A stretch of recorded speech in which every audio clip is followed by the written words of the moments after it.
Ezra కాలంలో జెరుబ్బాబెలు నాయకత్వంలో ఎజ్రాకు ముందు ఇజ్రాయేలీలు కొందరు స్వదేశానికి వచ్చి మందిర నిర్మాణం చేపట్టారు. వారి కాలం పూర్తయిన తర్వాత ఈ మధ్యకాలంలో ఒక అద్భుతమైన కార్యం, ఎస్తేరు మాదీయ పారసిక రాజ్యంలో ఆ తల్లి రాణి అవ్వటం, రాణి కాకమునుపు జరిగిన పరిస్థితి, రాణి అయిన తర్వాత ఆ దేశంలో జరిగిన కొన్ని పరిస్థితులు మీతో పంచుకుంటాను. పరిశుద్ధ గ్రంథమైన బైబిల్లో ఎస్తేరు గ్రంథం క్రీస్తు పూర్వం 408 సంవత్సరం నుండి 458 సంవత్సరం ఈ మధ్యకాలంలో జరిగిన సంఘటనలు వ్రాయబడిన అద్భుతమైన పుస్తకమే ఎస్తేరు. ఈ ఎస్తేరు గ్రంథంలో ఇశ్రాయేలీల పరిస్థితి క్రోడీకరించి ఒక్క మాటలో చెప్పాలంటే ఆ తల్లి చెప్తుంది, అయ్యా మేము అమ్మబడిన వారిని. దేని కొరకు అమ్మబడ్డారు?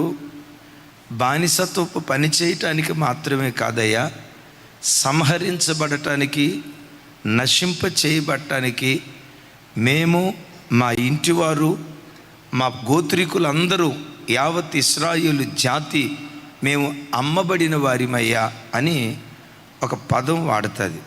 అదే ఈ సంవత్సరం దేవుడు మనకిచ్చిన పాటలో, అతిక్రమములు జరిగించి అణచబడిరే మా పితరులు. అమ్మబడ్డారు. అమ్మబట్ట మాత్రమే కాదు, ఆ దినాల్లో ఇంకొక మరణ శాసనం ఏమైనా వచ్చిందో తెలుసా? ఇంకా శాసనం విడుదల కాలేదు, కానీ ప్రధానమంత్రి మనసులో ఉంది. మొర్దెకై అనేవాడు ఉరివేసి చంపబడాలి. మొర్దెకై ఉరివేసి చంపబడాలి అన్న ఆలోచన ఎవరు తీసుకున్నారని చెప్పాను? హామాన్ కరెక్టే, ఆయన ఏదో మీ చుట్టం అన్నట్టు చెప్తారు ఏంటమ్మా? హామాన్ ఎవరు? ఆ దేశపు ప్రధాని. నేనంట ప్రధాని తలుచుకుంటే ఏవైనా చేయగలడా లేదా? కానీ ఏమీ చేయలేకపోయాడు. దేన్ని బట్టి అంటే వారు చేసిన ఉపవాస ప్రార్థన ద్వారా. అంత మాత్రమే కాదు, దీనితో పాటు ఆ రోజుల్లో వెలువడిన ఓ భయానకరమైన మరణ శాసనం ఏంటంటే, కూషు దేశం మొదలుకొని హిందూ దేశం వరకు, మరొకసారి కూషు దేశం మొదలుకొని హిందూ దేశం వరకు 127 సంస్థానాలలో ఉన్న యూదులందరూ 12వ నెలలో చంపబడాలి అన్న మరణ శాసనం బయలుదేరింది. ఆల్రెడీ అమ్మబడ్డారు, దాసులుగా ఆయా ప్రాంతాల్లో బ్రతుకుతున్నారు.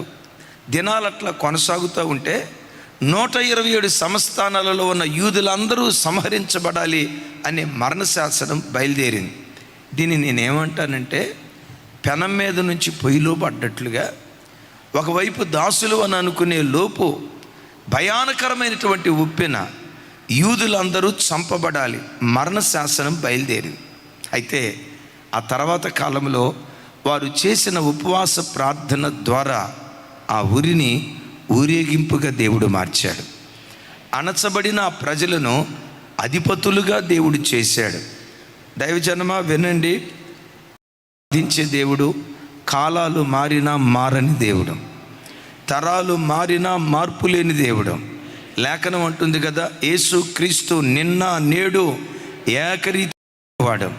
పూర్వదినాల్లో పితరుల జీవితాల్లో ఎలా కార్యాలు చేశాడో నిలవబడి బోధిస్తున్న నా జీవితంలో కానీ, కూర్చొని వాక్యం వింటున్న మీ జీవితాల్లో కానీ, దూరదేశాల్లో ఉండి ప్రత్యక్ష ప్రసారాన్ని వీక్షిస్తూ ఈ మాటలు వింటున్న మీ జీవితాల్లో కానీ నేటికి ఈ కార్యాలు చేయటానికి ఆయన సర్వశక్తి కలిగినటువంటి వాడు.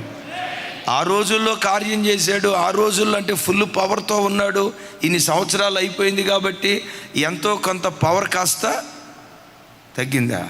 చూసినట్టే చెప్పావు కదయ్యా, ఎంతో కొంత పవర్ తగ్గి ఉంటుంది అని అనటానికి వీల్లేదు. ఈ దేవుడు ఎవరో తెలుసా? నిత్యము ఏకరీతిగా ఉండే దేవుడు. చప్పలు కొడుతూ స్తోత్రాలు చెప్దాం. ఆయన కలుగు చేసిన భూమి ఆకాశములు వస్త్రము వల్లే పాతగిల్లిపోతాయేమో కానీ, ఆయన స్వహస్తాలతో నిర్మించబడిన సర్వ సృష్టి వస్త్రము వలె పాతగిలిపోతుందేమో కానీ ఆయన మాత్రం నిరంతరము ఏకరీతిగా ఉండేటువంటి దేవుడు. ఆ రోజుల్లో ఎలా పనిచేశాడో నేటి దినాలలో మన మధ్యలో కూడా, నేటి దినాల్లోనే కాదు రాబో దినాల్లో ఆ కార్యాలు చేయటానికి ఆయన శక్తి కలిగిన వాడు. ఇంకో మాటలో చెప్పాలంటే ఆ దినాల్లో పనిచేసిన దానికంటే ఈ దినాల్లో సంవత్సరములు జరుగుచుండగా ఆయన తన కార్యాలు నూతన పరిచే దేవుడు. ఓ నూతన కార్యం ఉపవాస ప్రార్థనల ద్వారా మన జీవితాల్లో దేవుడు జరిగించునుగాక. అయితే ఉరివేసి చంపబడాల్సిన ప్రజలు వాళ్ళు ఊరేగించబడ్డారు. అమ్మబడిన వారు అధిపతులుగా మార్చబడ్డారు. ఇలాంటి కార్యాలు చేయటానికి కారణం ఏంటి? వాళ్ళు ఏం చేశారు? ఇది ఈ ఫస్ట్ సెషన్లో మనం విందాం. ఎస్తేరు గ్రంథం 4వ అధ్యాయం 1వ వచనం. నాతో కలిసి చెప్పండి. జరిగినదంతయు తెలియగానే మొర్దెకై తన బట్టలు చింపుకొని, గోనె పట్టలు వేసుకొని, బూడిద పోసుకొని పట్టణపు మధ్యకు బయలు వెళ్ళి మహాశోకముతో రోదనము చేసి, రైట్ విన్నారా? 1వ వచనం. జరిగినదంతయు తెలియగానే. దైవజనమ, మొర్దెకై దగ్గరికి ఒక రిపోర్ట్ వచ్చింది. ఏంటా రిపోర్ట్? 127 సంస్థానాలలో ఉన్న యూదులందరూ సంహరించబడాలి. ఒక ఇన్ఫర్మేషన్ వచ్చింది. మొర్దెకై ఏం చేశాడో తెలుసా? ఆ రిపోర్ట్ తీసుకొని రాణి దగ్గరికి పరిగెత్తలా. ఎందుకు? ఆ దేశాన్ని పరిపాలన చేసే రాణి తాను పెంచి పెద్ద చేసిన తన కుమార్తె, మరో రకంగా చెప్పాలంటే తన సొంత చెల్లెలు. నేనంట రాజాస్థానం నుంచి మరణశాసనం వచ్చింది కదా, రాజాస్థానంలో తన కుమార్తె రాణి కదా. మొర్దెకై వెంటనే తన కుమార్తె దగ్గరకు పరిగెత్తాడు. అవునా కదా? నోరు తెరవాలి. పరిగెత్తాడా? పరిగెత్తలా. ఏం చేశాడు? తన కుమార్తెను ఏ దేవుడు రాణిగా చేశాడో ఆ రారాజు దగ్గరికి వెళ్ళాడు. బిడ్డలారా, తన దగ్గరికి రిపోర్ట్ వచ్చింది. ఆ రిపోర్ట్ని దేవుని సన్నిధిలో రిక్వెస్ట్గా మార్చాడు. నంబర్ 1, రిపోర్ట్ని రిక్వెస్ట్గా మార్చాడు. తన దగ్గరకు వచ్చిన ఇన్ఫర్మేషన్ని ఇంటర్సెషన్గా మార్చాడు. నీ జీవితంలో కూడా సడన్గా నీ హృదయం బ్రద్దలయ్యే కొన్ని దుర్వార్తలు నీ చెవులతో వినాల్సి వస్తుంది. లోకంలో బ్రతుకుతున్నాం. ఇదిగో పలానా చోట మీ అమ్మాయి ఇట్లాట, పలానా చోట మీ అబ్బాయి ఇట్లాట, అయ్యయ్యో పలానా చోట మీ అని ఒక వినకూడని దుర్వార్త మన చెవులతో కొన్ని సందర్భాల్లో వినాల్సి వస్తుంది. ఇక్కడ మొర్దెకై విన్నాడు కదా. జరిగినదంతయు తెలియగానే మొర్దెకై చేసింది ఏంటంటే ఆ రిపోర్ట్ని తీసుకొని దేవుని సన్నిధికి వెళ్ళి ఆ రిపోర్ట్ని రిక్వెస్ట్గా మార్చాడు. గట్టిగా చెప్దాం ఆమేన్. రాజా, నీ ఇంటిని చక్కదిద్దుకో. జస్ట్ ఫ్రాక్షన్ ఆఫ్ డేస్, కొన్ని రోజుల్లో నువ్వు మరణం కాబోతున్నావు అన్న మరణ వార్త డైరెక్ట్గా ఆ ప్రవక్త వచ్చి రాజుకు తెలియజేశాడు. ఏ రాజుకి? చూడండి, ఒకవేళ డాక్టర్ గారు పేషెంట్కి ఏదన్నా చెప్పాలనుకోండి, దుర్వార్త చెప్పాలనుకోండి, బాబు నీ క్యాన్సర్ వ్యాధి ఉంది అన్న సంగతి చెప్పాలనుకోండి, డైరెక్ట్గా పేషెంట్కి చెప్తాడా? పేషెంట్ ఇంటి వాళ్ళకి చెప్తాడా? పేషెంట్ ఎవరు మనిషి? పేషెంట్కి ఎట్లా చెప్తాడు సార్? పేషెంట్ ఇంటి వాళ్ళకి చెప్తారు. అవునంటారా కాదంటారా? అమ్మ, పేషెంట్కి చెప్తారా? పేషెంట్ ఇంటి వాళ్ళకి చెప్తారా? పేషెంట్కి చెప్తే 4 నెలలు బ్రతికేవాడు నీ మాట దయ వల్ల. ఇంతే సంగతులు చెత్తగించవల్ల. డైరెక్ట్గా పేషెంట్కి చెప్పరు, ఇంటి వాళ్ళకి చెప్తారు. ఎక్కువ కాలం బ్రతకడమ్మా, కొద్ది రోజులే బ్రతుకుతాడమ్మా, బాగా చూసుకోండమ్మా అని చెప్తారా లేదా? కానీ ఈ డాక్టర్ గారు ఎలా అంటే ఆయన చూడండి, డైరెక్ట్గా పేషెంట్గా చెప్పాడు. డైరెక్ట్గా పేషెంట్గా చెప్పాడు. ఈయన ఎంత గొప్పోడో తెలుసా? నువ్వు చనిపోతావు అన్న వార్త చెప్తే ఆయనకి తెలిసిన డాక్టర్ల గారికి ఫోన్ చేసి, డాక్టర్ గారు రాజును మాట్లాడతావన్నా, మెడిసిన్ తీసుకురండి అని అల్లా. ఆ వార్త, ఆ రిపోర్ట్ తన చెవులకు వినబడితే వెనువెంటనే దేవుని సన్నిధిలో మోకరించి ఆ రిపోర్ట్ని రిక్వెస్ట్గా దేవుని సన్నిధిలో తెలియజేస్తున్నాడు. ఆ ఇన్ఫర్మేషన్ని ఇంటర్సెషన్గా దేవుడికి తెలియజేస్తున్నాడు. విలువైన మాట చెప్తాను. ఎవరిని కూర్చైనా దేన్ని కూర్చైనా ఒక రిపోర్ట్ నీ దగ్గరకు వస్తే ఆ రిపోర్ట్ మన ఆధ్యాత్మిక జీవితంలో అది రిక్వెస్ట్గా మారునుగాక, రోమర్గా మారకూడదు. చప్పటి కొడుతూ స్తోత్రాలు చెప్దాం. ఏం మారకూడదు? మన మందిరానికి వచ్చే ఓ తల్లి చాలా భక్తి కలిగి ఓ ప్రాంతంలో నర్సుగా, ఒక హాస్పిటల్లో గవర్నమెంట్ నర్సుగా ఉద్యోగం చేస్తారు. ఆ రోజుల్లో లాక్డౌన్ దినాల్లో లైవ్ చూస్తూ ఆ బిడ్డ చాలాసార్లు అనుకుందట, ఒకవేళ నాకు ట్రాన్స్ఫర్ వస్తే హైదరాబాద్ ట్రాన్స్ఫర్ అయ్యి వెళ్ళాలి, మన ఇమాన్యుయల్ మినిస్ట్రీస్కి దగ్గరగా నేను ఉద్యోగం తెచ్చుకోవాలి, మందిరానికి దగ్గరగా నేను ఉండాలని ఆ తల్లి చాలా కలలుగా అంటూ ఉండేదట. మొత్తానికి దేవుని కృప, తాను ఉద్యోగం చేస్తున్న ఆ జిల్లా నుండి ఆ ట్రాన్స్ఫర్ వస్తే హైదరాబాద్ ఆ బిడ్డ ట్రాన్స్ఫర్ చేయించుకుంది. తాను తన పిల్లలు చక్కగా మందిరానికి వస్తారు. ఆ తల్లి చిన్న వయసులోనే భర్తను కోల్పోయింది. పిల్లలను బహు చక్కగా పెంచుకుంటుంది. పిల్లలు కూడా తల్లి హృదయాన్ని చక్కగా అర్థం చేసుకునే పిల్లలు. కొంతమంది పిల్లలు ఉన్నారు, తల్లి తండ్రి ఇద్దరున్నా బుద్ధి మాటలు చెప్పినా ఇట్లా కాదే, బుద్ధి లేదైనా ఇలా ఒరే బాబు ఇట్లా కాదురా అని బుద్ధి మాటలు చెప్పినా కొంతమంది దారి తప్పి బ్రతికేటువంటి వాళ్ళు ఉంటారు. తల్లి తండ్రి ఇద్దరున్నా, ఈ ఇద్దరు బిడ్డలకు తండ్రి లేడు.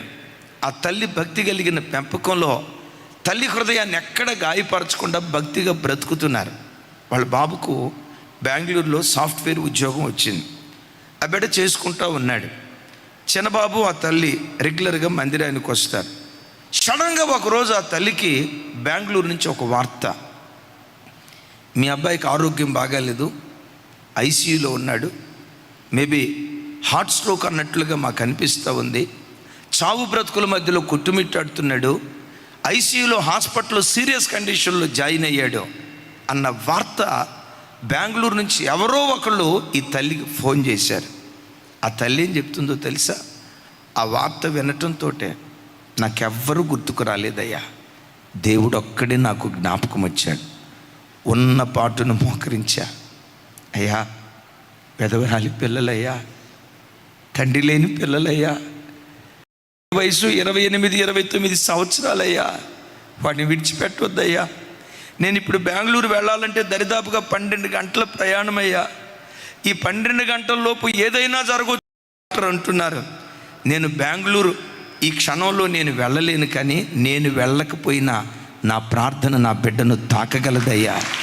వాడు ఐసీయూలో ఉన్న, చావు బ్రతుకుల మధ్యలో ఉన్న, సీరియస్ కండిషన్లో ఉన్న, నా శరీరం వెళ్ళలేకపోవచ్చు, నా ప్రార్థన నా బిడ్డను తప్పకుండా తాగుతుందయ్యా, బ్రతికించయ్యని ఆ ఉన్న చోటే కుశాలను కూలి ఒక అర్ధగంట సేపు ఏడ్చి ప్రార్థన చేసిన తర్వాత అప్పుడు ఆ తర్వాత నేను గుర్తొచ్చానట, దైవ సేవకురాలు గుర్తొచ్చారట. నాకు ఫోన్ చేశారు. వెంటనే మందిరానికి వచ్చే బిడ్డల ఫోన్ మ్యాక్సిమం కొందరిది నాకు ఫీడ్ అయి ఉంటుంది. ఫీడ్ అయ్యి నెంబర్ వస్తే తప్పకుండా లిఫ్ట్ చేస్తాను, అప్పుడు లిఫ్ట్ చేయకపోయినా తర్వాత అన్నా చేస్తా. ఆ చేతిలో ఫోన్ ఉండటాన్ని బట్టి వెంటనే ఆ తల్లితో మాట్లాడితే ఏడుస్తుంది, బిడ్డ పరిస్థితి ఇదంటయ్యా. అయితే ఆ వార్త వినటంతో వెంటనే మోకరించానయ్యా, ప్రార్థన చేశానయ్యా. అమ్మా ప్రార్థన చేసావు కదా, నీ ప్రార్థన ద్వారా, మనందరి ప్రార్థన ద్వారా మరణాన్ని జీవంగా దేవుడు మారుస్తాడు. ప్రార్థన ద్వారా ఆయుష్కాలాన్ని పొడిగిస్తాడు. తప్పకుండా దేవుడు కార్యం చేస్తాడమ్మా అని ప్రార్థన చేశాం.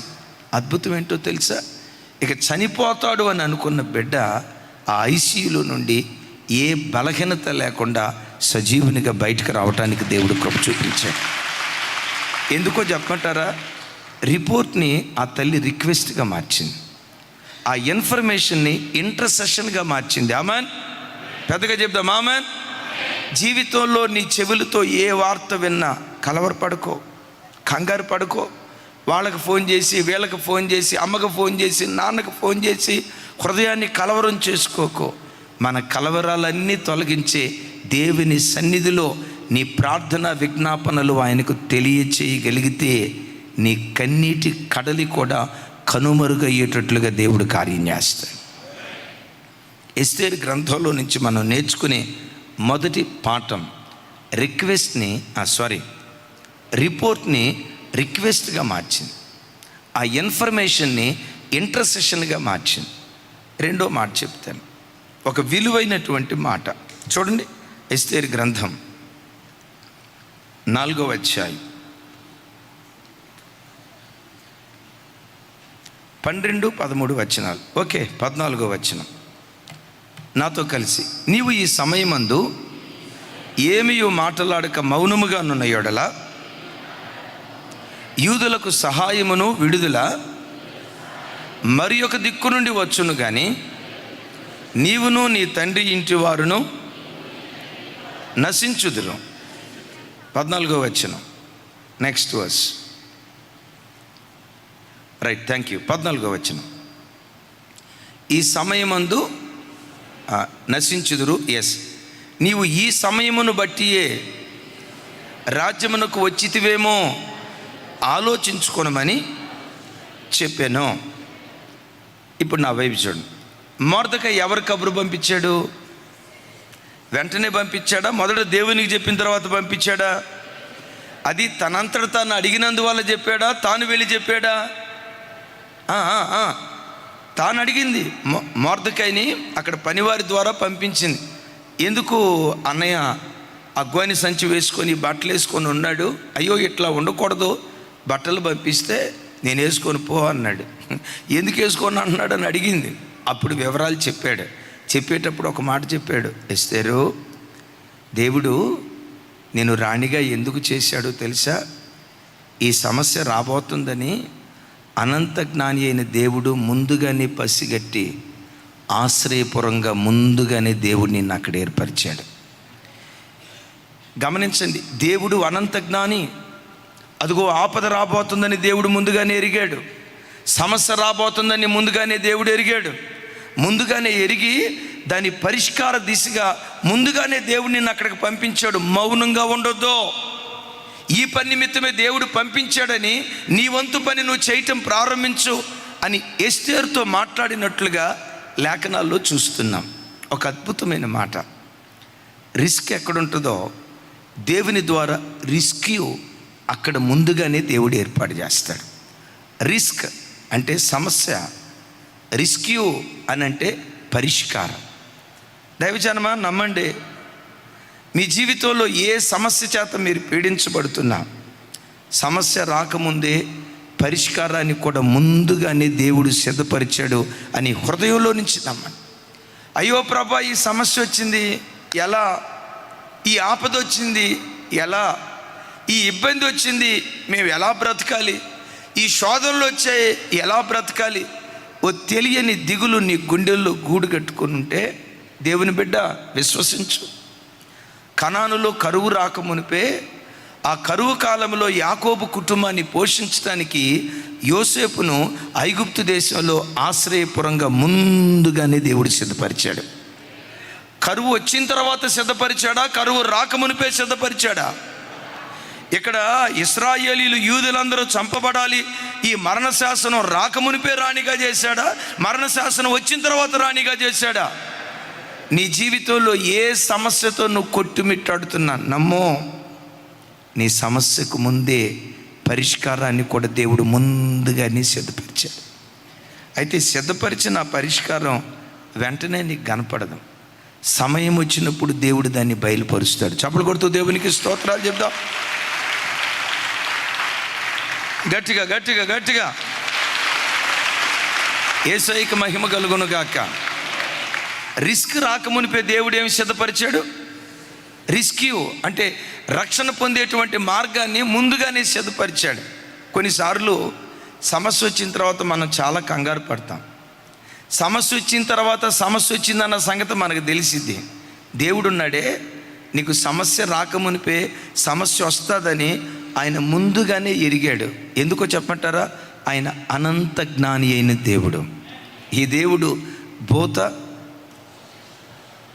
భూత భవిష్యత్ వర్తమాన కాలాలను సమస్తాన్ని ఎరిగినటువంటి దేవుడు.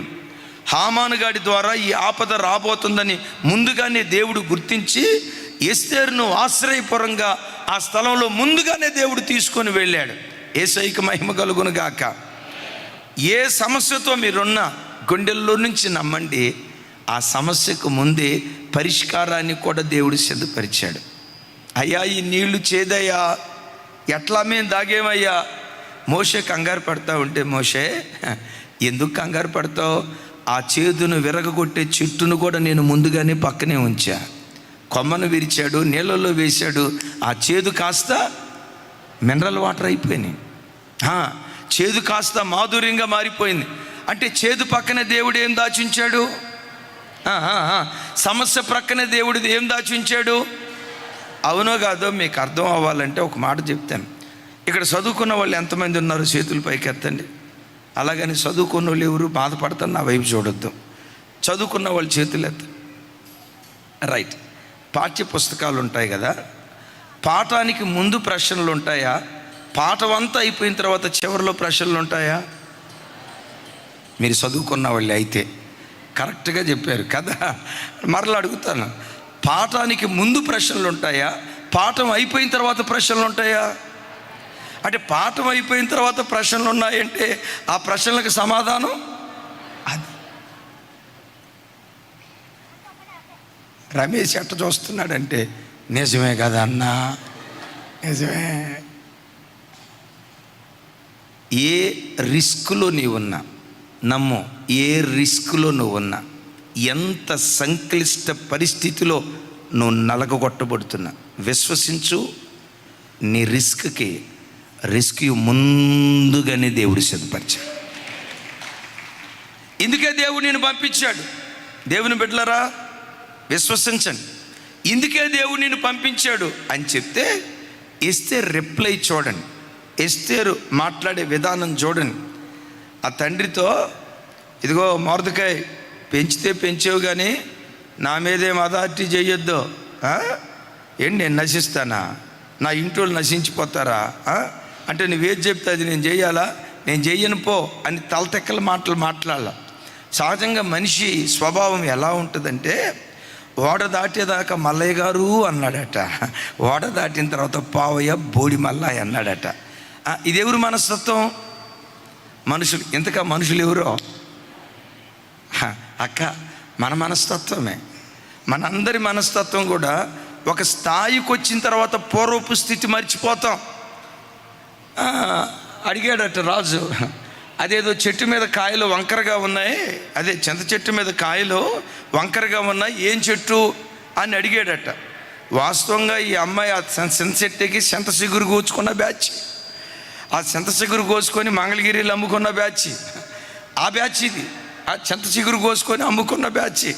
ఆ బ్యాచ్ని పట్టుకొని రాజుగారు తన భార్యను తీసుకొని వెళ్తా, అమ్మాయి అదేదో కాయలు వంకరగా ఉన్నాయి, ఆ చెట్టు పేరేంటి అని అంటే, ఈ అమ్మాయి అందట వంకర టింకరగా ఉన్నాయి, నాకేం తెలుసు అందంట. అప్పుడు వెంటనే రాజు, ఇక దిగిపో, ఈ చింత చిగురు అమ్ముకొనే కదా నువ్వు బతికింది, నీ పూర్వపు స్థితి మర్చిపోయావు కదా, దిగిపో అన్నాడట. మనిషి స్వభావం ఎలాంటిదంటే, ఓడ దాటిన తర్వాత మాటలు మారిపోతాయి. ఇప్పుడు ఎస్తేరుతో అన్నాడు, నీవు మౌనంగా ఉంటే నీవే కాదు దేవునికి దిక్కో, నువ్వు మౌనంగా ఉంటే యూదులకు సహాయము విడుదల వేరొక దిక్కు నుండి వస్తుంది. నీవు మౌనంగా ఉంటే నీవు నీ ఇంటివారు అని అనే లోపు ఆ తల్లి ఏం కబురు పంపించిందో చూడండి. ఎస్తేరు గ్రంథం, మా ఎవరు పిల్లలు చూడండి, ఎస్తేరు గ్రంథం 4వ అధ్యాయం 15వ వచనం నుంచి 16వ వచనం వరకు నాతో కలిసి. అప్పుడు ఎస్తేరు మొర్దెకైతో మరలా ఇట్లనెను, నీవు పోయి షోషాను నందు కనబడిన యూదులను అందరినీ సమాజ మందిరమునకు సమకూర్చి నా నిమిత్తమును ఉపవాసముండి 3 దినములు అన్నపానములు చేయుకుడి. నేనును నా పనికత్తెలను కూడా ఉపవాసముందుము.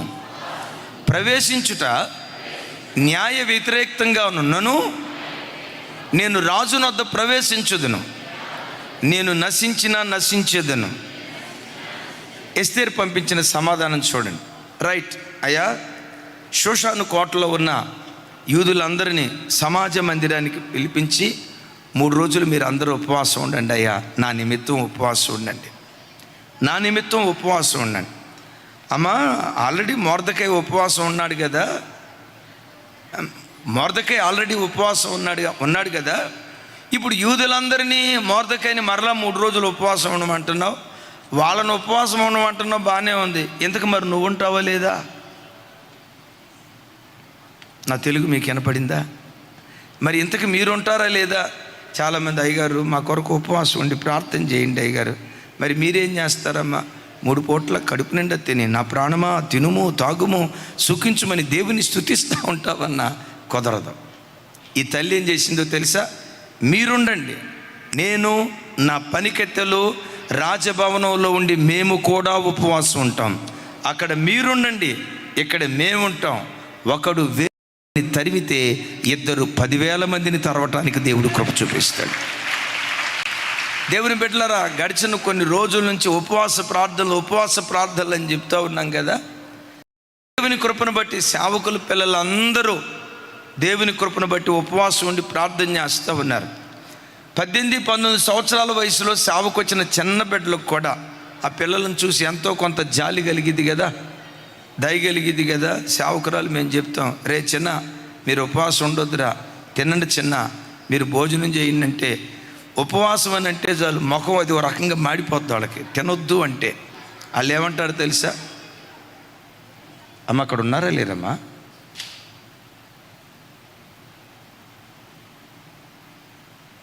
వాలంటీర్స్ చూడండి, ఆ పిల్లలు చెప్పే మాట ఏంటో తెలుసా? అన్నయ్య, ఈ వయసులో మీరు ఉపవాసం ఉంటే మేమెందుకు ఉండకూడదు అన్నయ్య? మేము కూడా ఉంటాం. ఎలాంటి అవకాశం మనకు రాదు కదా. సంవత్సరానికి ఒక్కసారి వచ్చే అవకాశం మేము కూడా ఉపవాసం ఉంటామని మాతో పాటు పిల్లలందరూ ఉపవాసం ఉంటున్నారు. మరి మేమందరం ఉపవాసం ఉన్నప్పుడు మీరేం చేద్దాం చెప్పండి? ప్రయత్నం చేయండి. నేను నా పనికత్తెలతో కూడా ఇక్కడ ఉపవాసం ఉండి ప్రార్థన చేస్తాను. అయితే ఉపవాసం ఉన్న తర్వాత రాజు దగ్గరికి వెళ్తా. రాజు పర్మిషన్ లేకుండా, రాజు రమ్మనకుండా డైరెక్ట్గా రాజు దగ్గరికి వెళ్ళటం, భర్తే రాజు దగ్గరికి వెళ్ళటం న్యాయ వ్యతిరేకం. ఒకవేళ సడన్గా అలా వెళ్తే రాజు మరణ శాసనాన్ని జారీ చేయొచ్చు, చంపేయండిరా దీన్ని అనొచ్చు. అయినా వెళ్తా. నేను నశించెదను. ఈ మాట చెప్పండి, నేను నశించెదను. నేను నా భర్త రాజు దగ్గరికి వెళ్ళి రాజుతో మాట్లాడతానని ఈ తల్లి తను సంసిద్ధం చేసుకుంది. ఇక్కడ నేను పెట్టే చక్కటి పేరేంటో తెలుసా? Pain gain. ఇంకోసారి చెప్పండి, పెయిన్ గెయిన్. 3 రోజులు ఉపవాసం ఉంది. తన ప్రజల కోసం చావటానికి కూడా సిద్ధపడి, ఎస్ నా ప్రజల నిమిత్తం విజ్ఞాపన చేయటానికి వెళ్తాను. న్యాయ వ్యతిరేకమైన ఒకవేళ రాజు తొందరపడి నేను చంపితే చంపాడు, నేను నశించేదనని ఆ పెయిన్, ఆ రిస్క్ తీసుకోవటానికి ఆ తల్లి సిద్ధపడింది. నేను అంటాను, ఆ ఉపవాస ప్రార్థనే వాళ్ళ బ్రతుకులను, ఉరితో కూడుకున్న బ్రతుకులను ఊరేగింపుగా దేవుడు మార్చాడు. అణచబడిన బ్రతుకులను అధిపతులుగా దేవుడు మార్చాడు. ఆ కన్నీటి కడలి కొట్టుకొని పోవటానికి కారణం ఏంటంటే ఎస్తేరు తీసుకున్న రిస్క్. ఆమేన్. మరలా చెప్తున్నాను, జీవితంలో ఎప్పుడైతే ఎంత ఎక్కువ రిస్క్ తీసుకుంటావో, more pain more gain. Again more pain more gain. 80 సంవత్సరాలు దాటిపోయినాయి సార్. మానవ భాషలో చెప్పాలంటే కురువృద్ధుడు సార్. సినాయి పర్వత శిఖరం మీద 40 రోజులు కఠోర ఉపవాసం ఉన్నాడు. ఎన్ని రోజులు? 40 రోజులు కఠోర ఉపవాసం ఉన్నాడు. 40 రోజులు కఠోర ఉపవాసం ఉండటానికి పడుచువాడేం కాదు, 18 సంవత్సరాల నూనూగు మీసాల నవయవనుడేం కాదు, నడి వయస్కుడేం కాదు, వృద్ధాప్యపు ఛాయలు దాటి 80 సంవత్సరాల కురువృద్ధుడు. 2 పర్యాయాలు 40 రోజులు ఉపవాసం ఉన్నాడు. ఒకవేళ మోషే ఉపవాస ప్రార్థనే కనుక మనం చేయాలని ప్రారంభిస్తే, నేను అనుకుంటా ఈ కాల పరిస్థితులను బట్టి కానీ ఇంకొకటి కానీ ఆ ఉపవాస ప్రార్థన కూటం ముగింపు లోపు ఆదరణ కూటం పెట్టాల్సి వచ్చిద్దేమో. ఒక పూట ఉపవాసం ఉండటానికి కొంతమంది చెప్పే మాట, అన్నయ్య సిస్టర్ ఏమంటావు ఉపవాసం ఉంటుందో, అన్నయ్య ఉపవాసం ఉన్న దినానే భోజనానికి అయ్యే ఖర్చు కంటే ఈ ఖర్చు ఎక్కువైపోతుంది అన్నయ్య, ఒక్క పూట ఉపవాసం ఉన్నందుకు 1/2 డజన్ అరటిపళ్ళు, 1/2 లీటర్ పాలు, మళ్ళీ దీనికి తోడు ఫ్రూట్ జ్యూస్ అంట. ఆ ఫ్రూట్ జ్యూస్లో కాజు, పిస్తా కూడా తల్లి, ఇంకేం వేశారు, అవన్నీ కలిపి అన్నయ్య మామూలు భోజనానికి అయితే 10-15 రూపాయలు అవుతుంది అన్నయ్య, ఉపవాసం ఉన్న రోజు 150 రూపాయలు అయిపోద్ది అన్నయ్య. ఒక్క పూట ఉపవాసం ఉండటానికి పడే ఆపసోపాలు అంతే, ఇంత కాదు. ఏమనుకోద్దు, అంత పెద్ద మాట అంటున్నందుకు. ఆరోగ్యం బాగుండి ఒక్క పూట కూడా ఉపవాసం ఉండలేకపోతున్నావంటే నీ మీద యేషోవా ఆత్మ ఉందేమో, జాగ్రత్త.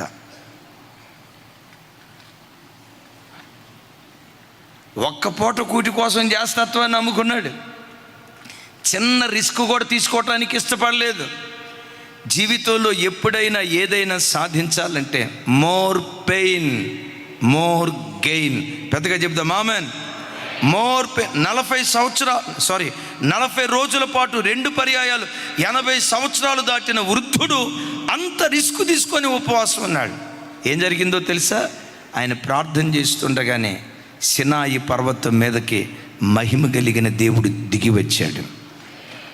దేవునినట నిదానించి చూశాడట. ఒకసారి నా వైపు చూడండి, ఎట్లా చూశాడు?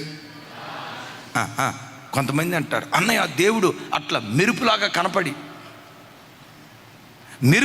కనపడి మాయమైపోయాడు అన్నయ్య అని అంటారు కదా.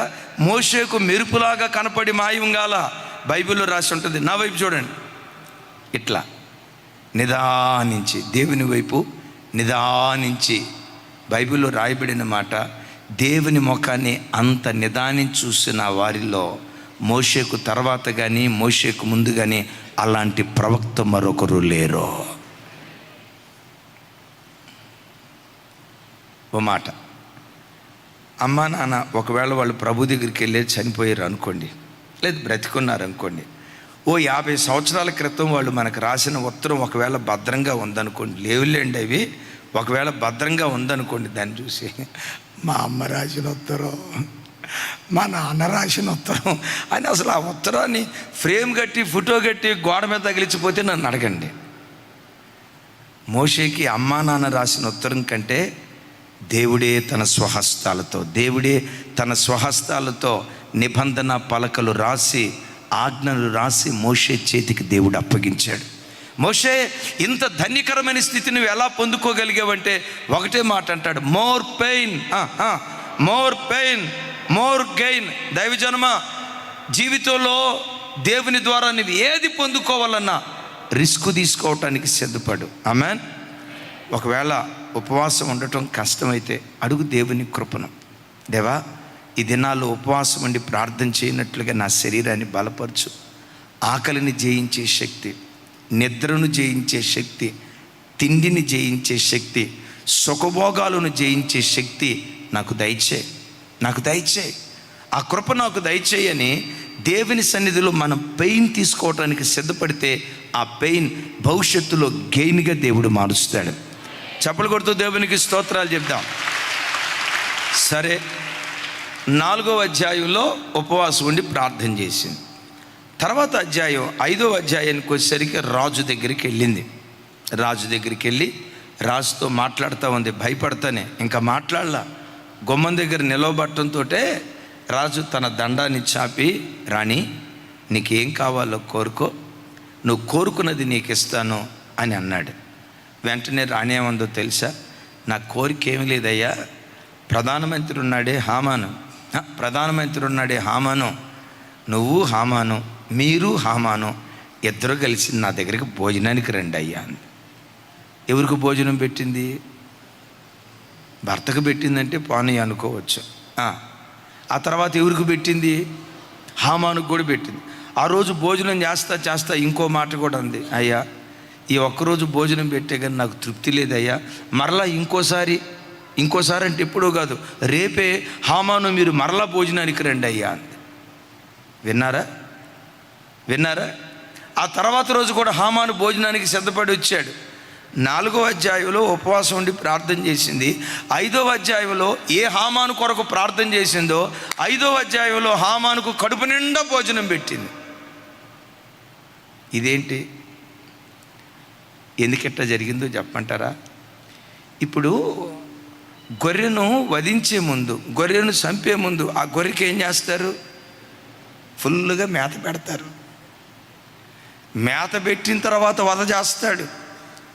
వింటున్నారా? ఫీడ్ ఫీట్ ఫీడ్ ఫీట్ ఒకసారి చెప్పండి.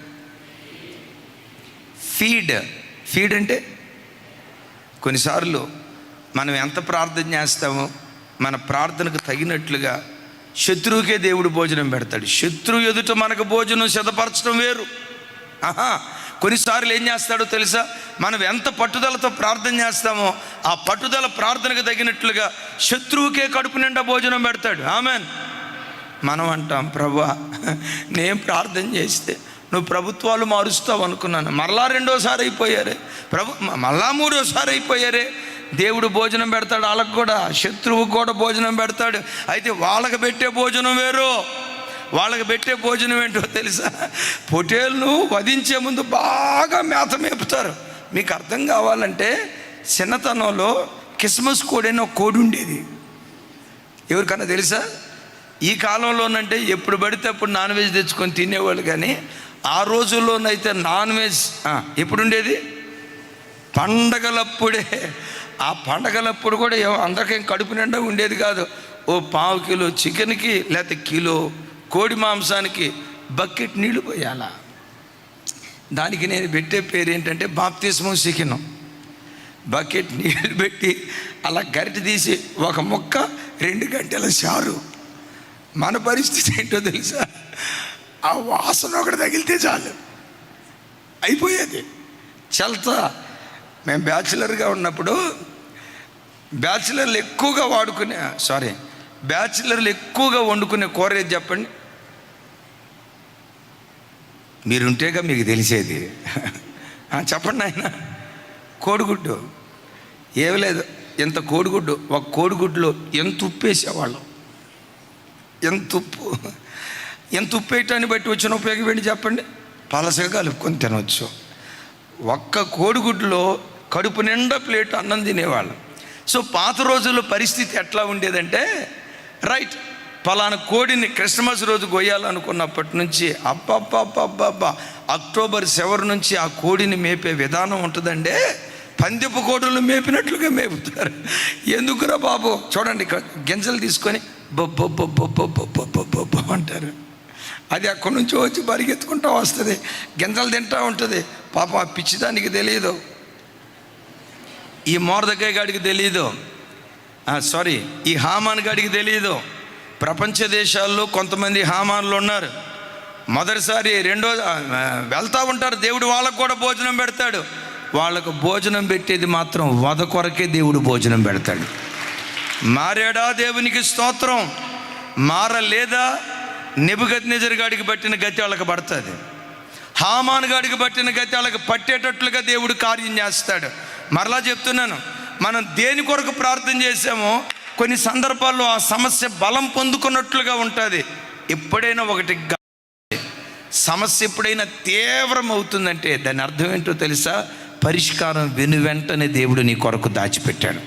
ఇక తీవ్రం అయిపోయిందయ్యా నా సమస్య, నేను తట్టుకోలేకపోతున్నాను, అయ్యో ఈ సమస్య నేను భరించలేనయ్యా, నా వల్ల కాదు అంటావే, తట్టుకోలేనంత సమస్య వచ్చిందంటే వెంటనే త్వరలో పరిష్కారం కూడా రాబోతూ ఉంది. Praise the lord. ఎస్తేరు భోజనానికి పిలిస్తే మొదటి రోజు భోజనం చేసి తిరిగి వెళ్ళేటప్పుడు రాణి నన్ను భోజనానికి పిలిచింది. అబ్బా నా రేంజ్ ఇది. రాజు ప్రక్కనే కూర్చొని నేను భోజనం చేశా, నా స్థాయి ఇది అని చెప్పి అక్కడ బైబిల్లో ఒక మాట రాసి ఉంటుంది చూడండి.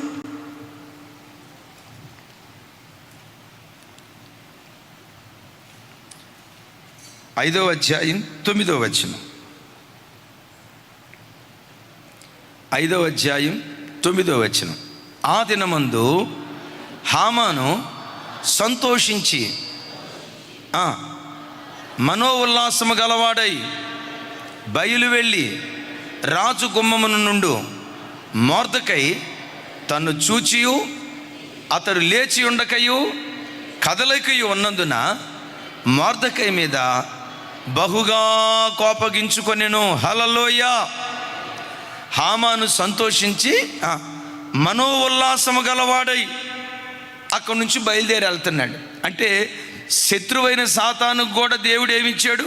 సంతోషం ఇచ్చాడు, మనోల్లాసాన్ని ఇచ్చాడు. అయితే ఒకటి గమనించండి, వాడికి ఈట్, ఆ తర్వాత ఫీట్ కిందకు వస్తాడు, పాదాల దగ్గరకు వస్తాడు. ఇప్పుడు ఫీడింగ్ ఇస్తాడు, ఆ తర్వాత ఫీట్ దగ్గరికి దేవుడు తీసుకొస్తాడు. ఈ సంగతి వానికి తెలియదు.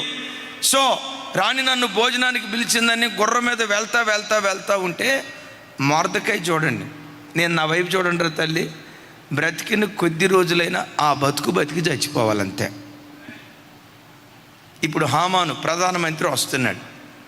ఆల్రెడీ మరణశాసనం బయలుదేరింది కదా, ఉరికమ్మం మొర్దెకై కోసం తయారు చేశాడు కదా. ఆ స్థలంలో గుమ్మం దగ్గర ఉన్నటువంటి మొర్దెకై ఏం చేశాడో అక్కడ రాయబడిన మాట, మొర్దెకై హామానును చూచి లేచి నిలవబడకయు కదలకయు ఉన్నందున మొర్దెకై మీద బహుగా కోపగించుకొనెను. నేనంట ఆ మొర్దెకై స్థానంలో గనక వేరే వాళ్ళు ఉంటే ఏం చేశారో చెప్పమంటారా? హామాను పోతా ఉంటే పరిగెత్తుకుంటా వెళ్ళి, సార్ నీ కాళ్ళకు దండం పెడతా, బతుకుంటే బలుసాకైనా నమ్ముకొని దీన్ని బ్రతుకుతా, నీకు దండం పెడతా సార్, తప్పు అయిపోయింది నన్ను క్షమించు అని కాళ్ళ మీద పడి క్షమాభిక్ష పొందుకునేవాళ్ళు. కాళ్ళ మీద పడి బ్రతిమలాడుకొని కొంచెం మనసు మార్చుకోమని అడిగేవాళ్ళు. కానీ మొర్దెకై ఎలాంటి వాడు తెలుసా? సమస్య రాకమునుపు ఎలా ఉన్నాడో సమస్య వచ్చిన తర్వాత కూడా అదే రీతిగా ఉన్నాడు. బైబిల్లో రాసి ఉంటుంది నీతిమంతులు సింహము వలె చెప్పండి నీతిమంతులు సింహం వలె ధైర్యంగా ఉంటారు. దైవజనమా, నీ జీవితంలో నీవు కలిగి ఉన్న భక్తి నీకు ధైర్యం ఇవ్వాలి. సమస్యలు వచ్చినప్పుడు ధైర్యం ఇవ్వాలి. ప్రతిదానికి భయపడుతూ కలవరపడుతూ పిరికిదానిలాగా అయ్యో ఎలా అయిపోయింది, ఆ కలవరంతో బ్రతికే ప్రజలుగా ఉండకూడదు. సమస్య వచ్చినప్పుడే నీతిమంతులు సింహంలాగా ధైర్యంగా ఉంటారని రాయబడినట్లుగా పరిస్థితులు ప్రతికూలంగా ఉన్నప్పుడు కూడా మనం ధైర్యంగా బ్రతుకుదుంగాక. మీకు ఒక మాట చెప్పంటారా? అలా భక్తిగా మనం బ్రతికితే మనం కూర్చున్న సైతానికి అడిగి భయమే, లేచిన సైతానికి భయమే, బైబిల్ తీసుకొని మందిరానికి వచ్చిన సైతానికి భయమే, చేతులు ఎత్తిన వాడికి భయమే, చేతులు దించిన భయమే, మౌనంగా ఉన్న భయమే, నోరు తెరిచిన భయమే. ఏం చేస్తావన్నా నేనంట సైతాన్ గడికి మనం భయపడ, నిన్ను చూసి వాడే భయపడాలా, నిన్ను చూసి వాడే కలవరపడాలా, నిన్ను చూసి వాడి గుండెల్లో రైలు పరిగెత్తా, లేసాయికి మహిమ కలుగునుగాక. అక్కడ దాకా ఎక్కడొచ్చాం సార్? చిన్న శాఖ షడంగా కనపడితే దయ్యం తిరుగుతుందన్న ఇంట్లో అంటారు. దేవుని బిడ్డల ఇంట్లో దయ్యాలు తిరుగుతాయా? మన ఇల్లు దేవదూతలు సంచరించే స్థలం. ఆమేన్ చెప్పండి. లోకంలో ఎవరింట్లోనైనా దయ్యాలు ప్రవేశించగలుగుతాయేమో కానీ, మంత్రాలు తంత్రాలు అన్ని ప్రజల మీద పనిచేస్తాయేమో కానీ, యేసు రక్తముతో కడగబడిన వ్యక్తుల మీద అవి పొర్రపాటున పనిచేయవు. ఓ రోజు తల్లి పొద్దున్నే ఫోన్ చేస్తే ఏంట్రా ఇంత పొద్దున్నే ఫోన్ వచ్చిందని లిఫ్ట్ చేసేలోపు అటువైపు ఏడుపు. ప్రొద్దున్నే ఏడుపు శబ్దం వినబడిందంటే సహజంగా ఏమనిపిస్తుంది మనకి? ఏదో జరిగి ఉంటుంది, అక్కడ ఏదో జరిగి ఉంటుంది. నా గుండెల్లో కలవరం అయిపోయింది, ఏం జరిగిందా అని. అమ్మ ఏమైందిరా అన్నయ్య? ఇంకా అవ్వాల్సిందే ఉంది అన్నయ్య, జరగాల్సింది అంతా జరిగిపోయింది అన్నయ్య. ఎవరో మా ఇంటి వాకిటి దగ్గర శాతబడి చేశారు అన్నయ్య, ముగ్గేశారు అన్నయ్య, కోడిగుడ్లు పెట్టారు అన్నయ్య, ఎండుమిరపకాయలు పెట్టారు అన్నయ్య, కాజు పెట్టారు అన్నయ్య, నిమ్మకాయలు పెట్టారు అన్నయ్య, బొగ్గు కూడా కనపడింది అన్నయ్య ఇంకేమైపోయింది అన్న, అంతా అయిపోయింది, శాతబడి చేశారు అన్న అంది. పిచ్చిదాన్న, శాతబడి లేదు, గీతబడి లేదు, యాకోబులో మంత్రం లేదు, ఇశ్రాయేల్లో శకునం లేదు. అన్నయ్య కోడిగుడ్లు అన్నయ్య మీకు చూస్తే అర్థమైంది. కోడిగుడ్లు ఎందుకు వచ్చినాయో తెలుసా? ఏలియాకి కాకోలం ద్వారా ఆహారం పంపించినట్లుగా చేతబడి ద్వారా నీకు దేవుడు కోడిగుడ్లు పంపించాడు. ఏం చేద్దామన్నయ్య? కోడిగుడ్లు ఆమ్లెట్ వేసుకొని తిన్నాం అన్నయ్య. నిమ్మకాయలు ఏం చేద్దాం? షరబత్ చేసుకో. ఎండుమిరపకాయలు ఏం చేద్దాం? తాలింపు చేసుకో అన్నయ్య. మరి కాజు కూడా ఉంది, ఏం చేయమంటారు? రాజుకు తీసుకొచ్చి అన్నయ్య అవి శాతబడి, అన్నయ్య శాతబడి కాదు. లోకంలో అన్ని ప్రజల మీద చేతబడి మంత్రాలు, తంత్రాలు, చెల్లంగి చేష్టలు పనిచేస్తాయేమో కానీ యేసుక్రీస్తు రక్తముతో కడగబడిన వ్యక్తుల కుటుంబాలలో సంహార దూత ప్రవేశించలేడు. ఎప్పుడు ఆ ధైర్యం. ఇంకో మాట, దేవుని ఆజ్ఞ లేనిదే నీ తల వెంట్రుల్లో ఒక్కటి కూడా రాలదో. ఆ ధైర్యంతో మనం బ్రతకాలి. చూడండి, శాసనం రాకమునుపు ఎట్లా ఉన్నాడో చూసి నమస్కరించకయు, సాగిలపడకయు, ఎంత కూడా చల్లం లేదు. అలాంటి ధీరత్వం దేవుడు మనకు దయచేయునుగాక. పెద్దగా చెప్దాం ఆమేన్. జీవితంలో ఎప్పుడైనా ఏదైనా రిపోర్ట్ వచ్చినప్పుడు రిపోర్ట్ని ఏం చేయాలి? రిక్వెస్ట్గా మార్చాలి. ఎంత రిస్క్ తీసుకుంటావో, ఎంత పెయిన్ తీసుకుంటావో అంత గెయిన్. ఎప్పుడైనా రిస్క్ వచ్చిందంటే రిస్క్కు ముందే రిస్క్యూ దేవుడు సిద్ధపరిచాడు. శత్రువుకి ఈరోజు భోజనం ఈట్ భోజనం పెడుతున్నాడంటే వాడిని రేపు దేవుడు నీ ఫీట్ దగ్గరికి, నీ పాదాల దగ్గరికి దేవుడు తీసుకొస్తాడు. యేసయ్యకి మహిమ కలుగునుగాక. ఇది 5వ అధ్యాయంలో జరిగింది. ఎస్తేరు షూషాను కోటలో ప్రార్థన చేసింది, మొర్దెకై ప్రార్థన చేశాడు. సమాజ మందిరంలో అనేక మంది భక్తులు ప్రార్థన చేశారు. 6వ అధ్యాయంలో ఏం జరిగిందో ఒకసారి చూడండి. 6వ అధ్యాయం.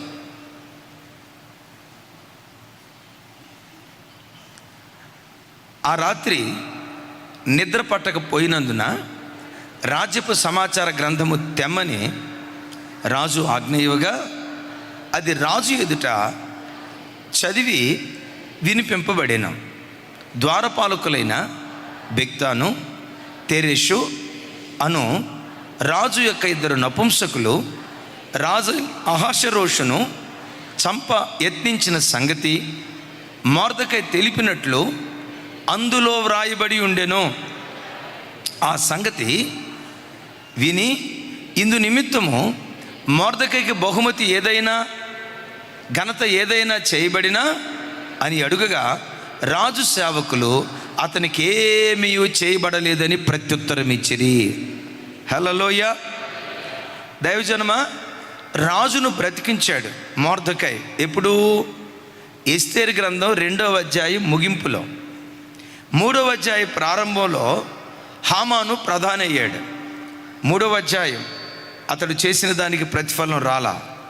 4వ అధ్యాయం అతడు చేసిన దానికి ప్రతిఫలం రాలా. 5వ అధ్యాయం అతడు చేసిన దానికి ప్రతిఫలం రాలా. పనిచేసింది మొర్దెకై, ప్రతిఫలం పొందింది. మరోసారి, పనిచేసింది మొర్దెకై, ప్రతిఫలం పొందింది హామాన్. తనకు ప్రతిఫలం రాలేదని తన బాధ్యతలను మొర్దెకై విస్మరించలేదు. ప్రతిఫలం రాకపోయినా తన పని స్థలంలో నమ్మకంగా ఉన్నాడు. ఎస్తేరు ప్రార్థన చేసింది, మొర్దెకై ప్రార్థన చేసింది. 6వ అధ్యాయానికి వచ్చేసరికి ఏం జరిగిందో తెలుసా? రాజుకు నిద్ర పట్టకుండా దేవుడు చేశాడు. నిద్ర పట్టకుండా చేశాడు. నువ్వు ప్రార్థన చేయి. నీకెవడైనా కీడు తలపెడితే వాడికి నిద్ర పట్టకుండా దేవుడు చేస్తాడు. వాడికి కలవరం పుట్టేటట్లుగా దేవుడు చేస్తాడు. వాని గుండెల్లో భయం పుట్టేటట్లుగా దేవుడు చేస్తాడు. నీకు రావాల్సిన ప్రతిఫలం రాకుండా ఎవడైనా అడ్డుకుంటే దేవుని సన్నిధిలో మోకరించి ప్రార్థన చేయి. నీకు రావాల్సిన ప్రతిఫలం నీ ఒడిలో పడేటట్లుగా దేవుడు కార్యం చేయటం ప్రారంభిస్తాడు. కొన్ని సందర్భాల్లో ఉద్యోగ స్థలాల్లో జరిగేది ఏంటో తెలుసా? కష్టపడి పనిచేసేవాడికి ఇంక్రిమెంటు, ప్రమోషన్ రాదు. ఉద్యోగ స్థలంలో ఒక బ్యాచ్ ఉంటుంది, చెంచాగిరి చేసే బ్యాచ్. ఒకసారి చెప్పండి. ఈ చెంచాగిరి చేసే బ్యాచ్ ఏంటో తెలుసా? ఇక్కడ మాట అక్కడ చెప్పి, అక్కడ మాట ఇక్కడ చెప్పి, ఆ సార్ని చూసి, సార్ మీరు అది, సార్ మీరు ఇంద్రుడు చంద్రుడు, అది ఇది, మీ అంత గొప్పోడు లేడు సార్ అని పంపు కొడతారు. చూసారా? ఈ గ్యాస్ కొట్టేవాడికి, చెంచాగిరి చేసేవాడికి ప్రమోషన్ల మీద ప్రమోషన్లు వస్తాయి. కొన్నిసార్లు నువ్వు అనుకుంటావు, దేవా ఇంత నమ్మకంగా నేను బ్రతికితే నా గుర్తింపు రాలేదు కదయ్యా, పని పాట లేకుండా ఇక్కడ మాట అక్కడ చెప్పేవాడికి ప్రమోషన్ వచ్చిందయ్యా అని కొన్నిసార్లు కలవరపడతాం. ఒక మాట చెప్పమంటారా? దేవుడు నీ జీవితంలో ఏదైనా ఆలస్యం చేశాడంటే నీ కొరకు ఒక శ్రేష్టమైన బహుమానాన్ని దేవుడు దాచిపెడుతున్నాడు. ఈరోజు షేమే, ఈనాటి షేమ్ రేపు ఫేమ్గా దేవుడు మారుస్తాడు. చప్పుడు కొడుతూ స్తోత్రాలు చెప్దాం. కొంచెం ఓపిక పట్టు, కొంచెం ఓపిక పట్టు. రాజ సమాచార గ్రంథం ఏదైనా తీసుకురండి అన్నాడు. నేను ఒక మాట అంట, రాజ్యంలో జరిగే కార్యాలన్నీ రాజ్య సమాచార గ్రంథంలో రాస్తారు. 127 సంస్థానాలు అనేది సువిశాలమైన రాజ్యం కదా. ఆ రాజ్య సమాచార గ్రంథం నా వైపు చూడాలి. ఎంత చిన్న పుస్తకం లాగుంటుందా, ఎంత పెద్ద పుస్తకం లాగుంటుందా? పెద్దగా చెప్పాలరా తల్లి. ఇంత చిన్న పుస్తకం లాగా ఉంటుందా, ఈ రేంజ్లో ఉంటుందా? పెద్దగా చెప్పాలి. చాలా పెద్దగా ఉంటుంది కదా.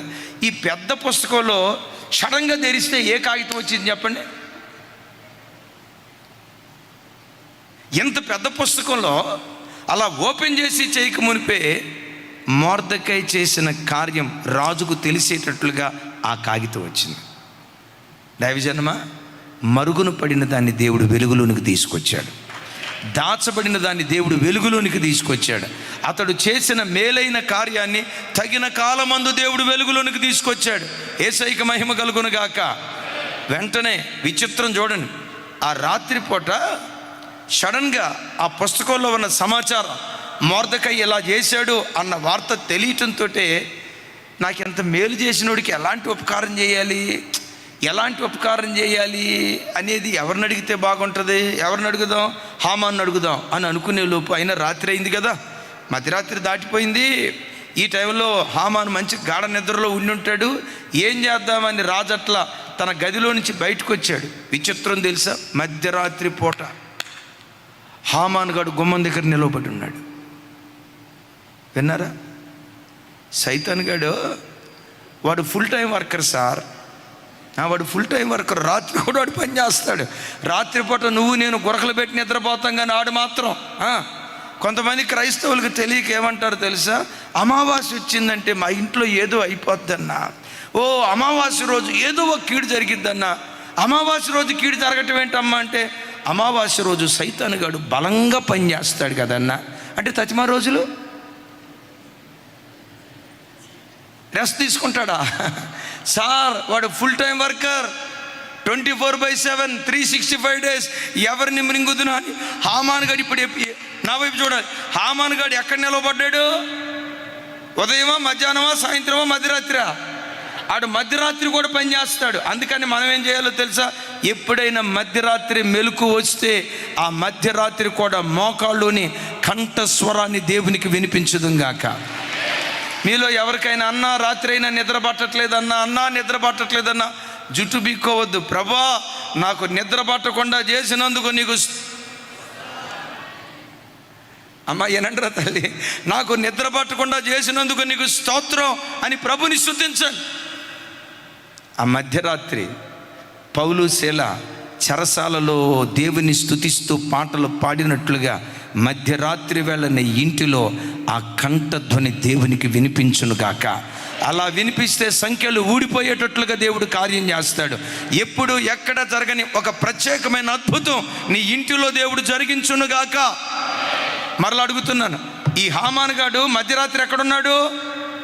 పిలిచాడు. హామాను, నేను ఒకరిని గణపరచాలనుకుంటున్నా, ఆ గణపరిచేవాడిని ఎలా గణపరిస్తే బాగుండు అని మర్మంగా అడిగాడు.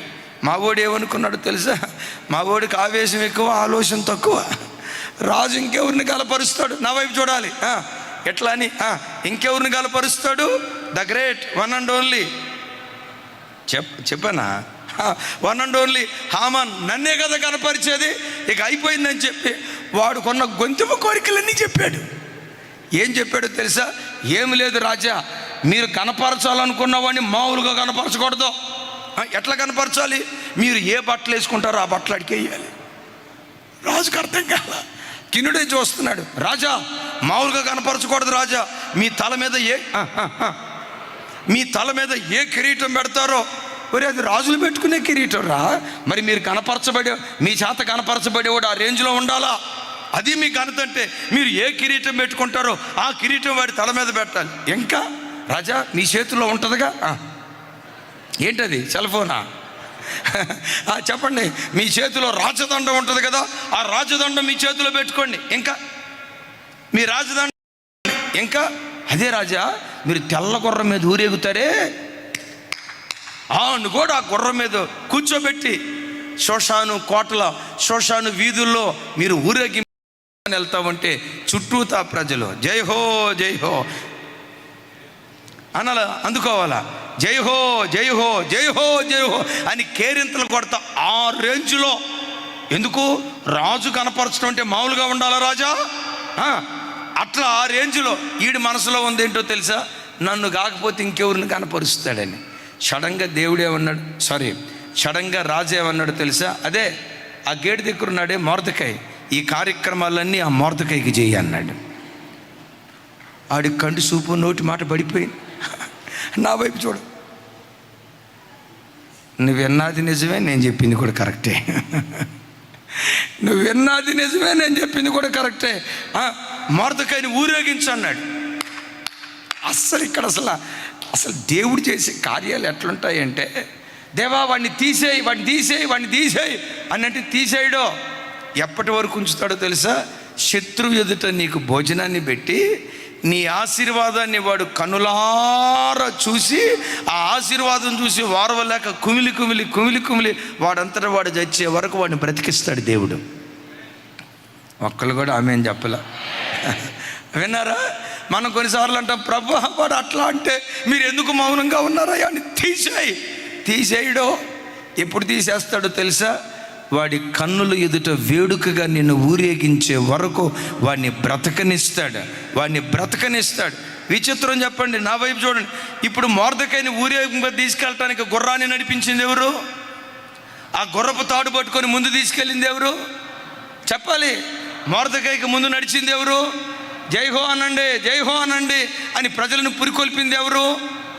అన్నాడు కదా, శత్రువు ఎదుటే భోజనాన్ని సిద్ధపరుస్తానని. కాలాలు మారని దేవుడు. ఈరోజు ఈట్, రేపు ఫీట్ అనండి. ఎవడికి హీటు? నీకు కాదు, హామాన్ గాడికి హీటు. విన్నారా? ఈట్, ఈరోజు ఈట్, రేపు నీ ఫీట్ పాదముల దగ్గరికి తీసుకొస్తాడు. ఎప్పుడైనా దేవుడు ఆలస్యం చేశాడు అంటే ఒక అద్భుతమైన దాన్ని దేవుడు నీకు ఇవ్వబోతున్నాడు. చప్పలు కొడుతూ స్తోత్రాలు చెప్దాం. ఈనాటి షేమ్ రేపు ఫేమ్గా మారుస్తాడు దేవుడు. అట్టి కార్యం ఈ ఉపవాస ప్రార్థనల ద్వారా మనందరి జీవితాల్లో జరిగించును గాక. ఆఖరి ఘట్టం, ఊరేగింపైంది. అణచబడిన వారు అధిపతులుగా మార్చబడ్డారు. దీనికి కలిగిన ఒక కారణం, ఆఖరి కారణం చెప్తాను చూడండి. ఎస్తేరు గ్రంథం 8వ అధ్యాయం 3వ వచనం నుంచి 5వ వచనం వరకు. రాజు ఎదుట మనవి చేసుకుని అతని పాదముల మీద పడి, అగాగీయుడైన హామాను చేసిన కీడును, అతడు యూదులకు విరోధంగా తలచిన యోచనలు వ్యర్థపరచుడని కన్నీళ్లతో అతన్ని వేడుకొనగా. ఇప్పుడు చూడండి, రాజు ఎస్తేరుకు భర్త, తన భర్త దగ్గరకు వచ్చింది. భర్త కాళ్ళ మీద పడింది.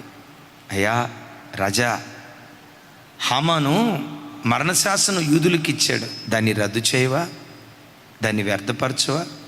నా ప్రజల మెడల మీద మా ప్రజల మెడల మీద ఉన్న మరణశాసనాన్ని రద్దు చేయవా? ఊరేగింపుగా మార్చవని భర్త కాళ్ళ మీద, రాజు కాళ్ళ మీద పడి బ్రతిమలాడతావని. నేనంట, ఏ భార్య అయినా భర్త కాళ్ళ మీద పడి బ్రతిమలాడితే భర్త మనసు కరగకుండా ఉంటుందా? ఒకసారి చెప్పండి. మీరు ఎందుకు చెప్పరంటే, మేమెందుకు కాళ్ళ మీద పడతాం సార్? మీరు చెప్పరు. నా డెఫినెట్గా ఎందుకు కాళ్ళ మీద పడి బ్రతిమలాడాల్సిన అవసరం ఏముంది? భర్త మనలో సగం. ఆమెన్. సో భర్త దగ్గరికి వెళ్ళి, ప్లీజ్ అయ్యా, సార్ ప్లీజ్, తమ్ముడు నోవా, శృతి కాళ్ళ మీద పడిద్దా? నువ్వు పడతావా? ఎవరికో నోవా కాళ్ళ మీద శృతి ఎందుకు పడిద్ది? స్వతంత్రం. ఏమండి, నాకు అది కావాలి, కొంచెం చేసి పెట్టండి. స్వతంత్రం. దైవజనమా, నీవు ఆరాధించే నీ యేసు క్రీస్తు నీ నిజమైన పెండ్లి భర్త. ఎస్తేరు చేసింది మనం చేస్తే, కాళ్ళ మీద పడింది, కన్నీళ్లతో తన భర్త పాదాలు తడిపింది. 21 దినాల ఉపవాస ప్రార్థనలో మన భర్త, మన ఆరాధ్య దైవం యేసయ్య పాదాల మీద పడదాం. శాసనాలను దేవుడు మారుస్తాడు. శాసనాలు రాజు మార్చలా. ఏం జరిగిందో తెలుసా? ఆ పత్రిక ఇచ్చి ఏం రాసుకుంటావో రాసుకో అన్నాడు. తెల్ల పేపర్ ఇచ్చి ఏం రాసుకుంటావో రాసుకో, శాసనం రాసేది నేను కాదు, నువ్వే శాసనకర్తగా మారిపోతావు, నువ్వు శాసనాలు చట్టాలు పుట్టించేవాడిగా మారిపోతావని జస్ట్ ఉంగరం ఇచ్చి ఏం రాసుకుంటావో రాసుకో అన్నాడు. రేపు భారతదేశంలో కూడా ఇదే జరగబోతుంది. క్రైస్తవులు అయ్యా శాసనాలు మార్చండి మార్చండి అని ఈరోజు బ్రతిమలాడుకుంటున్నారు కదా. ఇదే క్రైస్తవులు ఈ గడ్డ మీద శాసనాలను తయారు చేసే శాసనకర్తలుగా దేవుడు మారుస్తాడు. ఎప్పుడు ఇంట్లో కూర్చొని ఆమెనని ఫుల్గా దీన్ని గొరకలు పెట్టి నిద్రపోతే కాదు, ఉపవాస ప్రార్థనకు రావాలా. ఎవరి కాళ్ళ మీద పడదాం? రారాజు కాళ్ళ మీద పడదాం. ఆమెన్. ఆయన పాదాల మీద పడి ఆయన మనసు గెలుచుకుందాం. కన్నీళ్లతో ఆయన పాదాలు తడుపుదాం. యేసయ్యకు మహిమ కలుగునుగాక. అలా కన్నీళ్లతో పాదాలు తడపటాన్ని బట్టి ఏం జరిగిందో ఊరేగింపుగా దేవుడు మార్చాడు. అణచబడిన వారిని అధిపతులుగా దేవుడు చేశాడు. జస్ట్ రెఫరెన్స్ ఇచ్చి నేను ముగిస్తాను. చూడండి ఒకసారి 8వ అధ్యాయం 15వ వచనం నుంచి 17వ వచనం వరకు ఒకసారి చూడండి అందరూ. ఉరిని ఊరేగింపుగా దేవుడు మార్చాడు. ఉరివేసి చంపబడవలసిన వాడు మొర్దెకై. ఎవడు తవ్విన గోతిలో వాడే పడతాడన్నట్లుగా హామాను గాడు అడు గోతిలో పడ్డాడు. మొర్దెకైకి దేవుడిచ్చిన ఆధిక్యత చూడండి. 15వ వచనం నాతో కలిసి అందరు పెద్దగా చెప్పండి. అప్పుడు మొర్దెకై ఓదావర్ణపు తెలుపు వర్ణము గల రాజవస్త్రమును బంగారపు పెద్ద కిరీటమును, చిన్న కిరీటమా పెద్ద కిరీటమా? అలాంటి పెద్ద కిరీటం దేవుడు నీకు అనుగ్రహించును గాక. అరే ఆమెన్ చెప్పుకుంటాముడా. ఆ కిరీటం దేని గుర్తు? అధికారాన్ని గుర్తు. అలాంటి పెద్ద అధికారిగా నా దేవుడు నిన్ను నీ పిల్లలను తన మహిమ కొరకు నిలవబెట్టును గాక. ఇస్తారక్క చిన్న కిరీటమా పెద్ద కిరీటమా? వాడికి తప్పకుండా పెద్ద కిరీటం ఇస్తాడు. పెద్ద కిరీటం నీకు ఇచ్చింది చిన్న కిరీటమేమో. నా చేతులు ఎత్తి దీవిస్తున్నా, మీ గర్భాన పుట్టిన మీ పిల్లలకు పెద్ద కిరీటాన్ని, మోషానా పెద్ద కిరీటాన్ని దేవుడు సిద్ధపరిచాడు. రమేశా పాడేవు కదా, పెద్ద కిరీటాన్ని మన పిల్లలకి. మీ తలల మీద చిన్న కిరీటం అయితే మన పిల్లల తలల మీద పెద్ద కిరీటాన్ని దేవుడు ఉంచునుగాక. అరే పెద్ద కిరీటాన్ని అతని తల మీద ఉంచి అవిసనారతో చేయబడిన ధూమ్రవర్ణము గల వస్త్రములను ధరించుకుని వాడై రాజు సముఖము నుండి బయలుదేరాను. ఎలా బయలుదేరాడు? ఎట్లా బయలుదేరాడు? రాజు సముఖంలో నుంచి ఓదారంగు వస్త్రాలు, పెద్ద కిరీటం, రాజస్వం ఉట్టిపడేటట్లుగా. ఒకప్పుడు అదే రాజవీధుల్లో గోనె పట్ట కట్టుకొని గేట్ కీపర్గా ఉండేవాడు. ఏదో అంటారు కదా, తన్నితే గారెల బొట్టులో పడ్డాడు అన్నట్లుగా ఒకేసారి ఈ గేట్ వాచ్మెన్ కాస్త దేశాన్ని పరిపాలన చేసే ప్రధానిగా మార్చబడ్డాడు. ఈ ఆధిక్యత తన ఒక్కడికైనా? చూడండి రాజసముఖము నుంచి బయలుదేరాను. నెక్స్ట్ అందు నిమిత్తము షోషాను పట్టణము ఆనందించి సంతోషముందెను. ఒక మాట చెప్తాను, ఏ దేశంలో దైవ సేవకులు క్రైస్తవులు నెమ్మదిగా బ్రతుకుతారో ఆ దేశం ఆ ప్రాంతం సంతోషంగా బ్రతకటానికి దేవుడు కృప చూపిస్తాడు. ఏ దేశంలో క్రైస్తవులు ఏడుస్తారో అది ఆ దేశానికి శాపం, అది ఆ దేశానికి నష్టం, ఆ గ్రామాలకు శాపం కలిగిపోతుంది. చూడండి, యూదుల ప్రాంతంలో సంతోషంగా బ్రతుకుతూ ఉంటే షోషాను కోట అంతా నెమ్మదిగా దేవుని చేత ఆశీర్వదించబడింది. యేసయ్యకు మహిమ కలుగును గాక. ఆ తర్వాత ఏం జరిగింది? 16వ వచనం నాతో కలిసి చెప్పండి. మరియు యూదులకు క్షేమమును ఆనందమును సంతుష్టియు ఘనతయు కలిగెను. ఏమేం కలిగినాయి? ఒక పని చేస్తే 4 ఆధిక్యతలు ఇచ్చాడు. క్షేమము, ఆనందము, సంతుష్టి, ఘనత కలిగాను. వీళ్ళు ఏం చేశారు? ఉపవాసం ఉండి ప్రార్థన చేశారు. ఒక పని చేస్తే వాళ్ళకి దేవుడు ఎన్ని ఇచ్చాడు? అప్పుడప్పుడు ఆషాఢ మాసం అప్పుడు బట్టల దుకాణం వాళ్ళు ఆఫర్ ఇస్తారు కదా, ఒక చొక్కాయి కొంటే 4 చొక్కాయలు ఫ్రీ. ఉపవాసం ఒక్కటి ఉండండి. ఈ ఒక్క కార్యం చేస్తే రాబో దినాల్లో మీకు మీ పిల్లలకు క్షేమాన్ని దేవుడు దయచేస్తాడు, ఆనందాన్ని దయచేస్తాడు, సంతుష్టిగా బ్రతికే కృపనిస్తాడు, ఘనతను దేవుడు మనకు అనుగ్రహించునుగాక. ఆఖరి మాట 9వ అధ్యాయం 4వ వచనం చూడండి. 9వ అధ్యాయం 4వ వచనం. మొర్దెకై రాజు యొక్క నగరులో గొప్పవాడయ్యను, ఈ మొర్దెకై అనువాడు అంతకంతకు గొప్పవాడొకట చేత అతని కీర్తి సంస్థానములన్నిటి యందు వ్యాపించెను. చప్పలు కొడుతూ స్తోత్రాలు చెప్దాం. ముగిస్తున్నా. చదవబడిన ఈ లేఖన భాగంలో 6 పాఠాలు మనం విన్నాం. నంబర్ 1, రిపోర్ట్ రిక్వెస్ట్గా మార్చు. ఎప్పుడైనా నీ జీవితంలో రిస్క్ వచ్చిందంటే రిస్క్ కూడా ముందుగానే దేవుడు సిద్ధపరిచాడు, ధైర్యంగా ఉండు. 3వది, ఎప్పుడైనా ఎంత పెయిన్ తీసుకుంటావో అంత గెయిన్ అవటానికి దేవుడు కృప చూపిస్తాడు. కొన్ని సందర్భాల్లో సాతాను గడికి ఈరోజు రేపు ఫీట్ నీ పాదాల దగ్గరికి తీసుకొస్తాడు.